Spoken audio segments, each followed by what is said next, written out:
Hey, welcome to the show. Have you ever considered podcast guesting yourself as a way to grow your practice? Maybe you've tried it, been on an interview or two, and then never heard from a single listener. That doesn't mean that podcast guesting doesn't work. It just means that there was probably no strategy behind the conversation that you had on that episode. Or maybe you've tried pitching yourself to a few shows that you thought would be absolutely perfect for you, only to never hear back from any of them. Again, it's not you, it's likely a problem with your strategy. And in this episode, my guest, Gözde, aka Goes, is breaking down how to approach podcast guesting with intention so your interviews actually support your business, not just your visibility. My guest, Gözde Brake Guia, is the co-founder of PodWritten, a premium podcast booking agency dedicated to health and wellness businesses. She began her career as a teacher before transitioning to a content writer and editor for a PR company. In 2024, driven by a desire for freedom, she and her husband launched PodWritten despite having no prior business or sales experience, but Goes embraced the unknown and decided to learn and grow along the way. Today, through PodWritten, she helps medical professionals, wellness experts, and health tech brands reach new audiences through strategic podcast guesting. Fluent in Turkish, English, and Spanish, she's been featured in top-tier publications like Entrepreneur and Forbes Centro America. Okay, this is going to be a great conversation. You are going to learn a lot, I promise you. Let's get into it. Hi, welcome to the podcast, Goes. I am so excited to have you here to dive into podcast guesting. Thanks so much for having me. Yeah, it's a little meta today. I'm so excited about this because I talk to my audience a lot about this three-pronged approach that dietitians and practitioners should use to grow their audience and to book more clients. We have email for growing relationships with subscribers, search so you can be found and so your website can be found by customers. And then the big one, promotion of yourself, of your business, of your website. And that's where podcast guesting really sits. But so do a lot of other marketing strategies. The sky's the limit in terms of all of the things that we could be doing as business owners. We've got paid ads, we've got PR, we've got social media, we've got all sorts of things. So my first question for you is, when you compare podcast guesting to other marketing strategies, what makes it accessible for entrepreneurs that are just starting out and also valuable for those who are already established? Yeah, I think this is a great question. And this is one of the reasons why I love podcast guesting so much, because it is accessible. And what makes it accessible is that you don't need background in this. You don't need a strong background. Let's say that if you're going to do social media, maybe you need to film some videos, you need to film videos and then post them regularly. So it's not a one-time thing. And then if you're doing SEO, you know that it's going to take time. You need to learn about how to write. You need to develop so many skills to be able to do these marketing strategies. But when it comes to podcast guesting, you show up, you share your expertise, and trust me, like, there is a podcast for everything. So you're going to find your audience, and then you won't have to have any skills that you will need in like SEO or other marketing strategies to get started with. And thanks to you, like the podcast host and the producer at the same time, because in this case, you are not going to be editing videos or your podcast episodes. The host handles everything. So you don't need to stressing about the technical background, because thank you, Whitney, and your producers, like, for doing it for us. And after that, they even some hosts also create social media like promotion materials, and then they share with you. So you are actually just spending this time, because I know that your audience is busy. And this is like one of the reasons podcast guesting is good, because you pitch and that must take some time. But after that, you show up in the interview. Let's say that the conversation takes some time, around like 30 minutes to 60 minutes. But after that, everything will be ready for you, and then you can promote it. And at the same time, just because these conversations are long, you can get so many clips from these like interviews, and then you can repurpose it in so many different ways. So I will say this is definitely the reason why podcast guesting is more accessible than other marketing strategies. Yeah, I love that. Like you have to show up and just be yourself. And I know some people may think, "Oh, I don't have like public speaking skills and all of that." And this I don't really equate this to public speaking so much. It can be very intimate, and honestly, the most important thing, and I'm interested to hear what you think about this too, is that like that your personality comes through as you're talking, that you show up as yourself, because that's ultimately what's going to get you hired and have people connect with you. It's you, right? Definitely. And especially with businesses like ours that we work with, like we're in the health and wellness sector, and then we help people feel better, and then we help them heal. We are like here to change lives. And when this happens, like a 60-second reel is not going to cut it. And then Right. you don't need to like condense like all the things that you want to say into 30 seconds, or you don't need to dance to grab attention, because podcast audiences are already like ready to listen to long form. They're ready to consume long form content, and because of that, they're gonna stay with you. They're gonna hear your story, and with these stories, maybe this happened to you, and when you talk about your own process, they're gonna say, you know what, this is happening to me. I feel so close to you, and then they can connect with you after that. And yeah, you're right. Your personality shines in. Then you have these conversations, and conversions happen in conversations.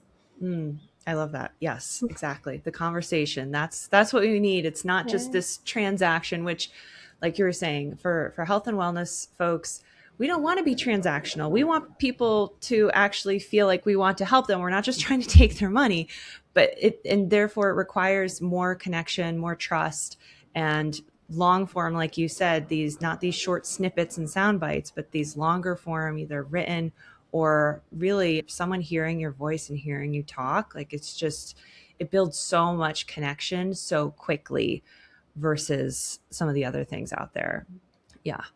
So yeah, time is of the essence for so many business owners. And in your opinion, being a podcast guest can be a real time saver, because people are not having to actually do the editing themselves and even create the marketing graphics. Are there any other reasons that like podcast guesting can actually be like a much more time saving marketing tactic than some of the other ones out there? Yes, I'm going to give one reason, and that might not be what you expect, but I think this is a good way of thinking it. So when you create a social media post, and on Instagram, it's going to live for 48 hours. And after that, you have to create something new. And then you have to create something new again, because this is how social media posts work.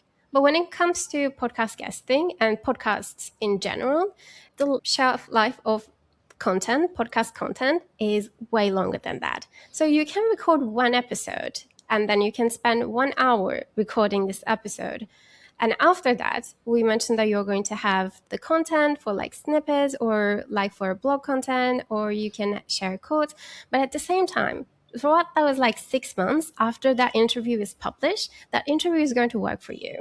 So Mm-hmm. this is another way of saving time, because you do one thing, and that thing is going to help you build your brand, share your message for the next 6 months.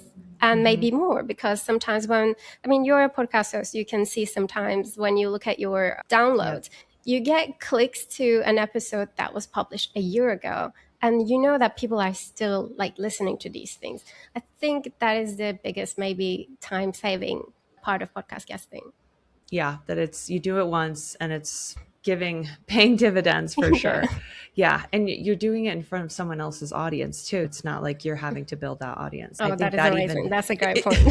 yeah, and maybe we'll cover that later on too. But yeah, I'm just thinking about blogging, because I think that's the similar argument that a lot of people make with blogging, is you write that post once and then it continues to generate traffic for you, and all of that is true and is great and is something that you should be doing.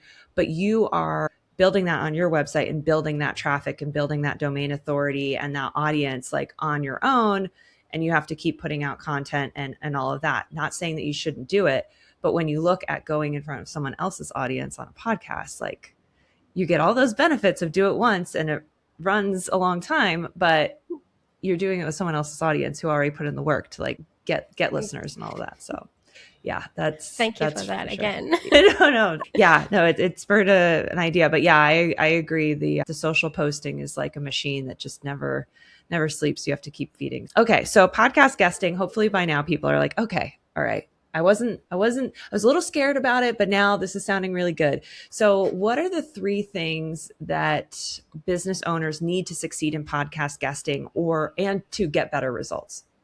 Okay. There are a lot of things, but I'm going to choose my top 3 things. Okay. First, I want to start with what you don't need to become a podcast guest. What you don't need to succeed in podcast guesting is number 1, you don't need a big audience. You can have a 500 follower Instagram account.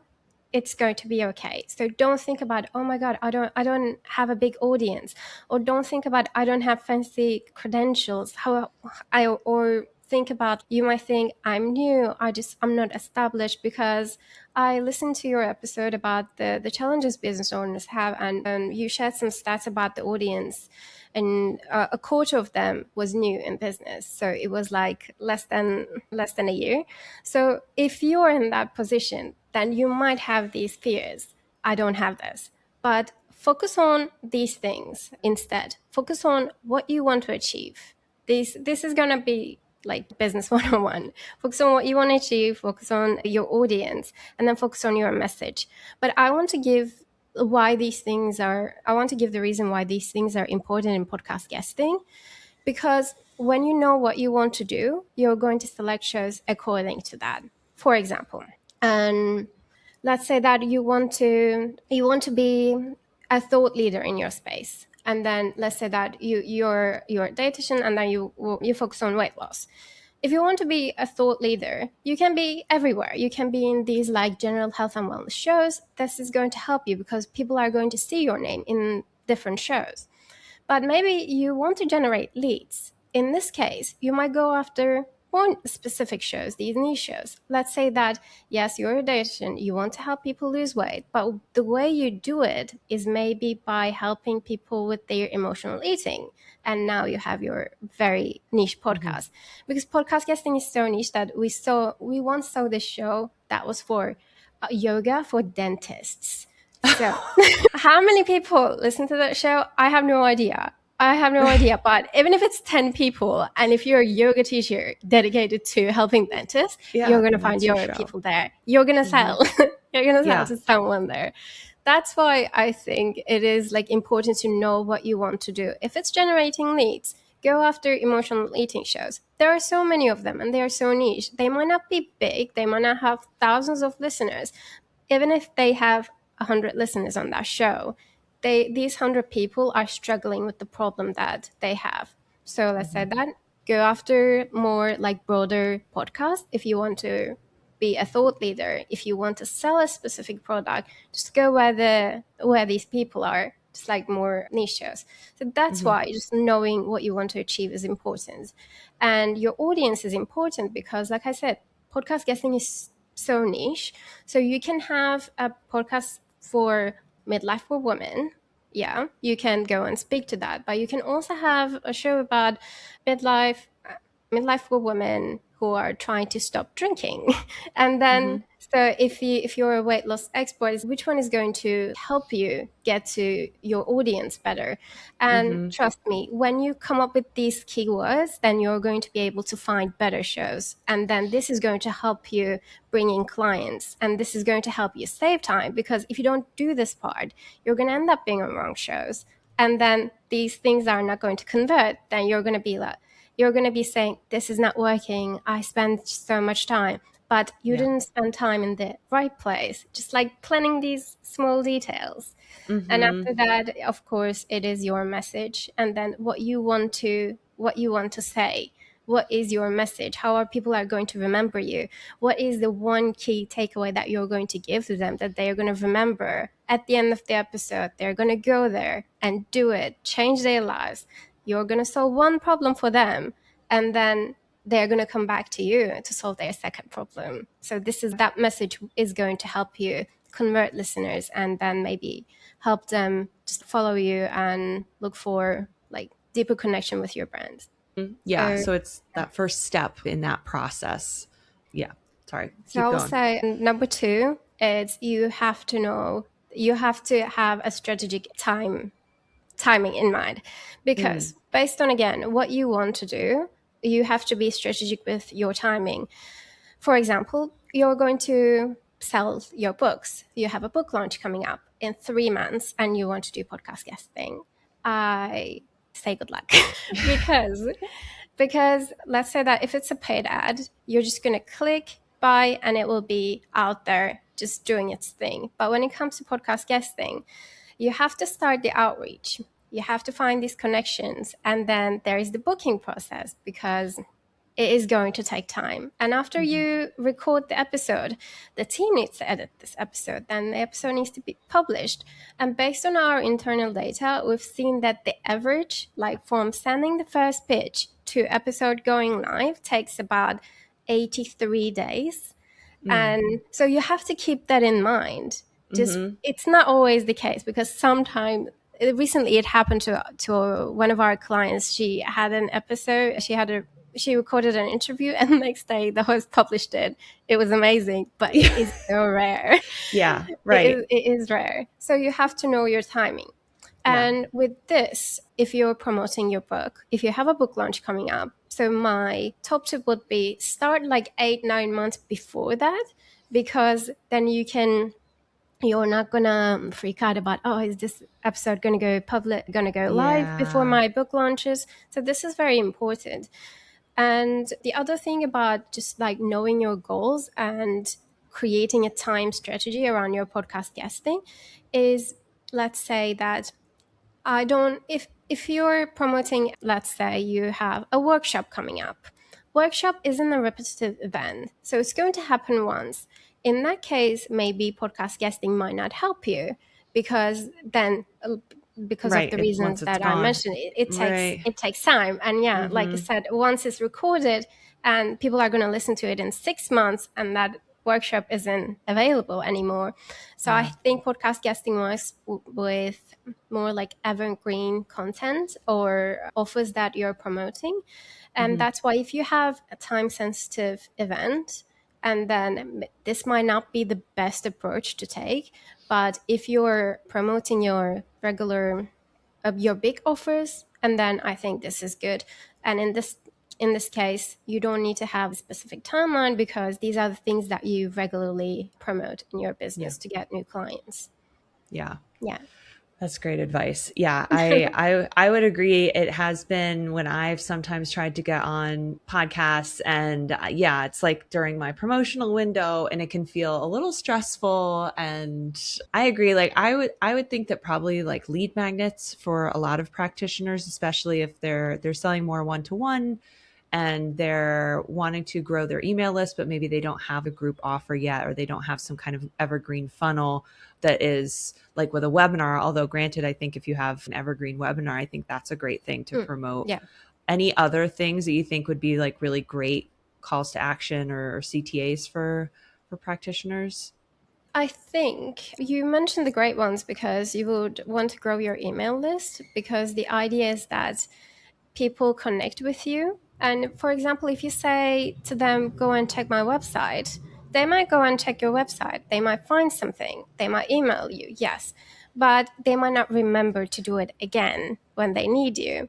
So the idea is to create systems that are going to help you connect with these people more, and then systems that are going to allow you to see who sees you. For example, if somebody visits your website, you know that you have a visitor, but you don't know who they are.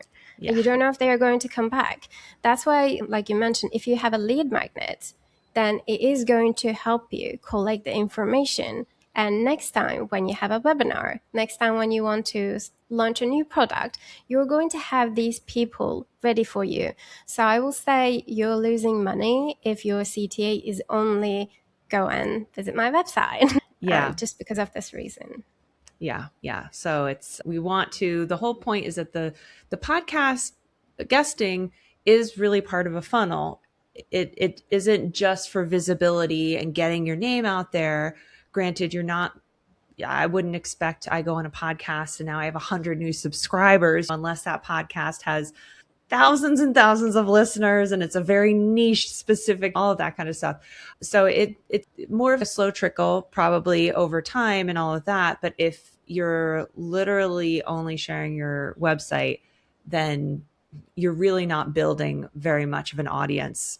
yes, people saw you and heard you, but like you just mentioned, they may not remember. Unfortunately, they'll think of someone else. And another thing that you said that was, I think, worth repeating too is just because a certain podcast is not really big and has a lot of downloads doesn't mean that it's one that you shouldn't go after. And frankly, I don't know how you've had this experience with your clients, but going after all the big shots and saying, oh, I want to be on, I won't call out any names, but whoever you listen to on a regular basis that's really big, and you're like, I want to go on that one because there's a lot of people listening. Like, there's probably many reasons why that's probably not a good idea. But one of them being that, like, if it's so big, it may not be specific enough. And then you're just not getting in front of the right people. I've got a lot of opinions about this. I will keep the opinions to myself, but share Yeah. the facts, like the experience that we've had so far working with a lot of like health and wellness businesses. So one thing that, if let's say that if you're a dietitian and if you don't have any online products, if you're doing one-on-ones, you might get on a big show, but your time is limited. So can you handle getting 100 new clients? So this is one of the important things. You cannot. But that means that being on that show might not be that effective, like for you. But then you might grow, expand to online offers, then this is going to help you. But one thing that you said that is very important is when they're too broad, then you're not going to get these like specific like audiences. And at the same time, you might see numbers. I think we are very addicted to these numbers. We want more likes, we want more views, we want more of that. But one thing that we miss, sometimes like, we do a lot of research to find shows for our clients. And one thing that I keep seeing, I don't know how this happens. Sometimes I find these like hosts who have 200,000 social media followers. You look at it, you're like, oh my God, this is a great opportunity. We should get our clients on this. And then I look at their reels and then 100 views. And I look at the comments, there aren't any comments. So if you have 200,000 followers, that cannot be the views that you're getting. So there's an issue with this. So if you focus on only growth, big numbers, I think you're going to miss these details. And then you're going to be just focusing on, they've got 200,000 followers, but they've got 100 views. Just doesn't help. Or sometimes people say, we have 14 million downloads. And then you look at their podcast and you don't even see that on Apple Podcast charts. So how does that work? That's why I think the most important thing, if you want to do this to bring in new clients to your business, just focus on the host engagement, and you can read their comments on Apple Podcasts and now like on Spotify to see if the audience is engaged. Because if they're engaged with the host, they're going to be paying more attention to you and what they say, because the trust that they have for the host is going to extend to you.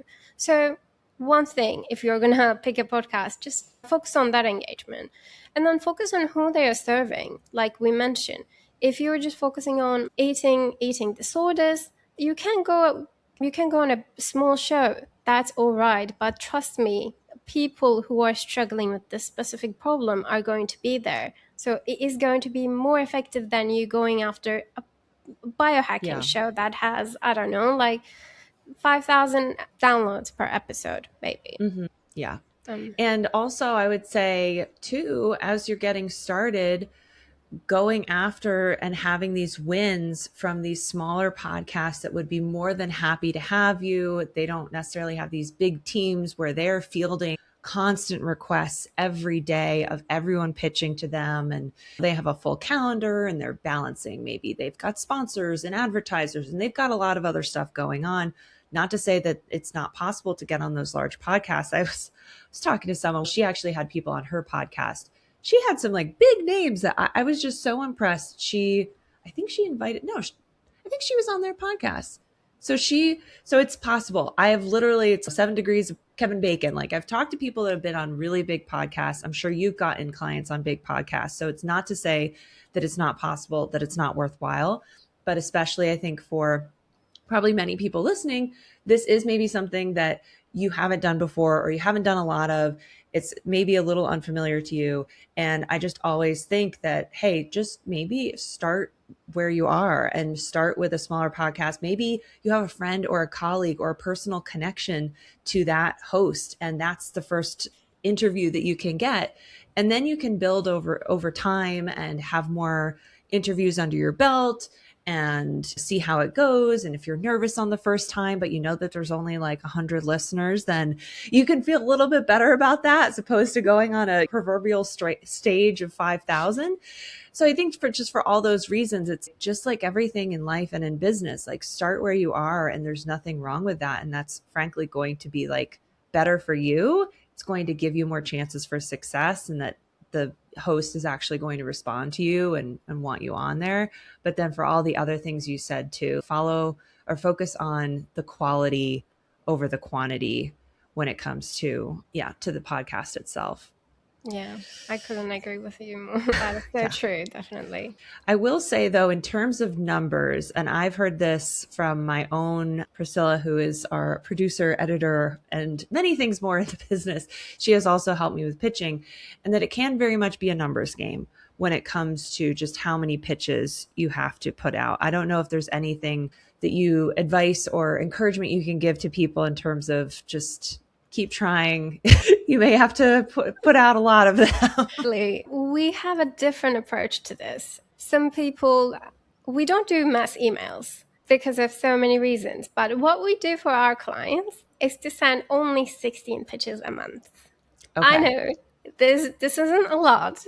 People I think for some people will think it's a lot, 16, but yes, it's not that much. Just 16 is what you do. Yes, but the reason why 16 works, the reason why 16 sometimes gets our clients 6 interviews a month is because we consider each pitch as a strategy of its own. So first of all, there are so many shows, and we made it clear that business owners are busy, and if you don't do your research, you're going to end up being on wrong shows that are not going to serve you. So this is going to be a waste of your time. So what we do is we take that time and then we put it into the shows that we target. Mm-hmm. And we create this like special list. And every time we choose a show, we ask ourselves these questions like, is this going to serve the goal of the client? Is this going to help me? Let's say, is this going to help me get more leads? Because this is what I want to do. Is this the right audience? If it's yes, then this is a good show. And the reason why we can send 16 podcast pitches and get 6 results is we personalize everything. So let's say that let's go with weight loss again. You might focus on weight loss for, let's say, like emotional eating. So this is going to have a different tone.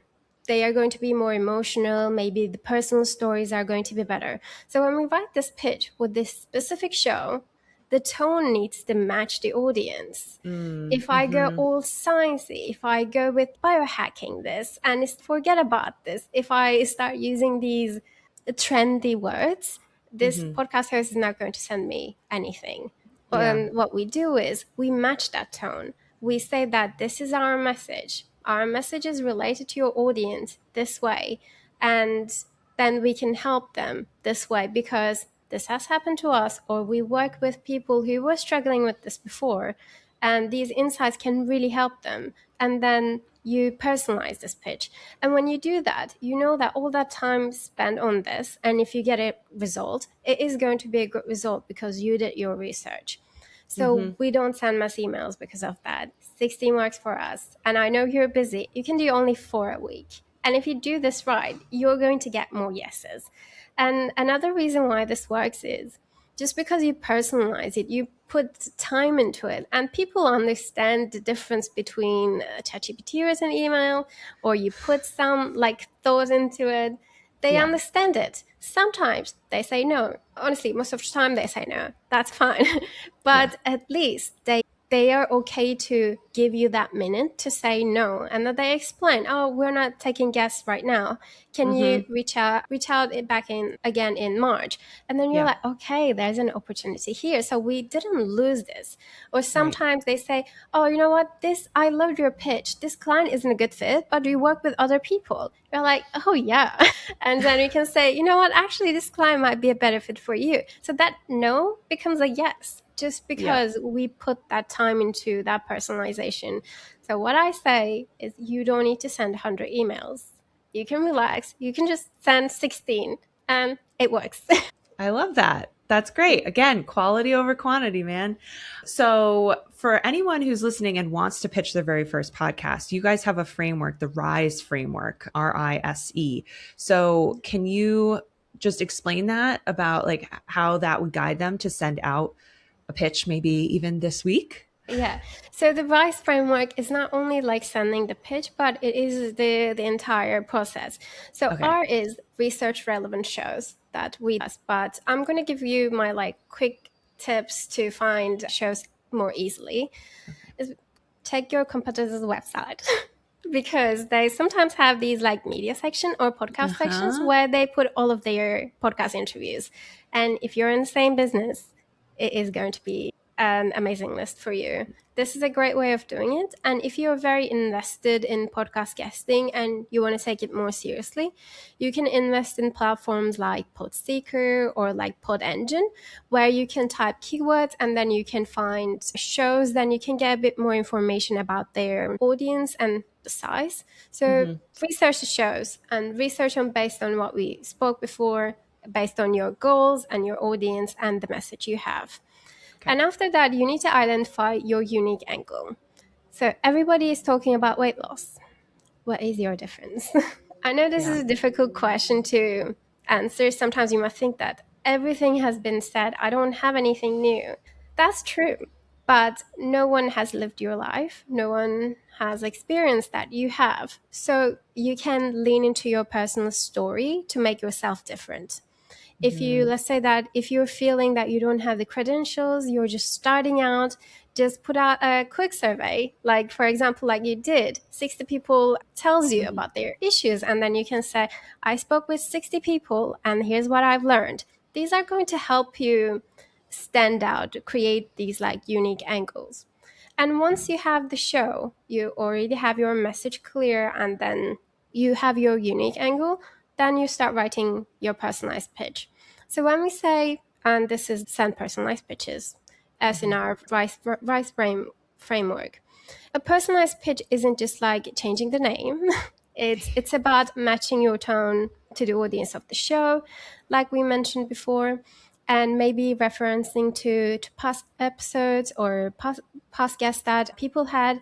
And at the same time, just like my favorite way of personalizing things is I like to add PSs with like funny memes that I know the host would Oh, I enjoy. like Because that. if they're in the biohacking space, I know that, for example, microdosing like magic mushroom is a good thing, and then we like to send memes that, oh, you think that this is microdosing, but it ends up being micro, and then there's like an Yeah. image there, because we know that it's something relevant to that. That is my favorite way of personalizing a pitch.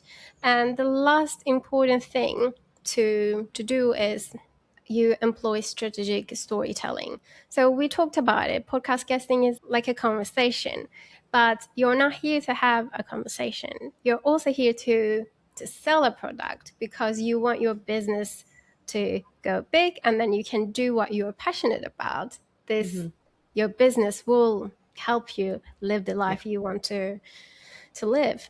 And that's why I think the strategic storytelling is important, because then when I say like strategic storytelling, it means that you know what you want to talk about. Maybe you have your jokes ready. Maybe you drop in client examples without being too promotional. The takeaways that you like to offer the audience, and then, like we said before, they're going to do one thing, and then you're going to solve one problem for them clearly, and then they're going to come back to you for the second tip. So you can solve like another problem, and then they will trust you. Because if you don't do that, if you don't plan it, if you just act like this is just a conversation, they are not going to care. Yeah. They're just going to enjoy the conversation, but it's not going to convert. It's not going to go So anywhere. these are the steps that we follow to make sure that your podcast guesting actually serves your business. And if you want to send out your first pitch this week, just follow these steps and then you'll be able to do it. Go to Pod Engine or Pod Seeker, put your keyword there, and then you're going to compile a list of 16 shows. And once you have 16 shows, you're going to pick 4 of them. If you don't have time, just pick 4 of them. And then check the last episodes that they publish, find out if they publish something related to what you would like to speak. If not, this is awesome. Then you can start with, I have a topic that you haven't discussed in depth yet. Yeah. And then you can introduce yourself, and then you can personalize the pitch. You can add a funny PS, or you can do it your style. And then you send hits. You do that.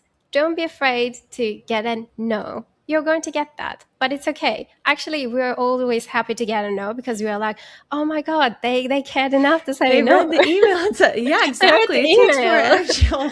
Yeah. I found the right email address. That is awesome. So celebrate the wins. Even if there's a no, then you can celebrate it. And one important thing, please follow up after you send the emails, because we do 2 follow-ups, because sometimes you put all that time to find these shows, personalized emails, and then you're going to lose all of that time if you don't follow up, because we've seen that 35% of our bookings come after first follow-up, and the 15% comes after the second follow-up.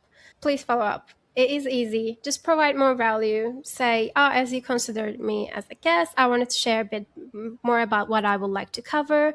And here's how I can help your audience. And then here's how I can help you grow. Because you need to, you will try to make it like a win-win for both, like Absolutely. For you and for the podcasters. And then you wait. Don't obsess over it.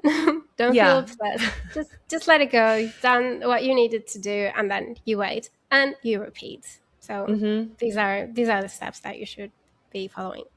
I love it. Those are great. Yeah. And I do think if you send out more, then you can feel a little less precious about, I researched this show. I only want to be on this one podcast. It's just going to be, it's putting way too much pressure on it, I think. And I love the follow-ups, and I love what you said about really showing how you can be of service to them. Because if you come out of the gate, just like any of us, if we were ever to approach like a cold lead or someone we wanted to work with, and we only came at them with our hands out asking, give me something, I want something from you, because that's what you are doing. You're requesting to be a guest on their podcast, but you really need to be really pitching about how you can be an amazing guest for their audience.